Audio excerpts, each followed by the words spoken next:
దేవుడట నిలబడి వస్తున్న ప్రతి ఒక్కరికి 2 అరటిపళ్ళు వాళ్ళకి ఇస్తున్నాడట. అది చూసిన జనం అంతా కూడా పెద్ద లైన్లో నిలబడ్డారంట. అందులో ఒక చిన్న పాపం పేద పాప వాళ్ళతో పాటు లైన్లో నిలబడింది. దేవుని దగ్గరకు వచ్చేసరికి 2 అరటిపళ్ళు ఇచ్చాడట. అరటిపళ్ళు తీసుకొని ఎంతో సంతోషంగా చూసుకుంటూ వెళ్తున్నప్పుడు మరి కాలు రాయికి తగిలిందో ఏమో, ముందుకు పడిందో ఏమో, 2 అరటిపళ్ళు వెళ్ళి ఆ మురుగుంట్లో పడిపోయినాయి.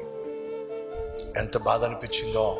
అప్పుడు ఆలోచించింది, మళ్ళీ వెళ్దాం, మళ్ళీ లైన్లో నిలబడదాం అని తిరిగి వస్తే ఆ లైన్ ఇంకా పెద్దగా ఉంది. ఆ అమ్మాయి చివరికి వెళ్ళి నిలబడింది. అందరు వెళ్తున్నారు. చివరికి ఆ పాప వచ్చింది. ఆ పాపను చూసి, అమ్మా 2 అరటిపళ్ళు నీ చేతిలోంచి జారి పడిపోయినని చెప్పి నువ్వు బాధపడ్డావు కదా. అవును ప్రభువా, నీకెలా తెలుసు? అలా జారి పడే విధంగా చేసింది నేనే. ఎందుకో తెలుసా?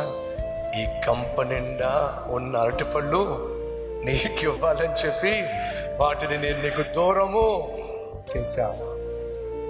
సహోదరి సహోదరులు, మన జీవితాల్లో మనం ఆశించింది ఏదైనా మనకు కాకుండా పోతున్నా, దూరం అయిపోతున్నా దిగులు పడకండి.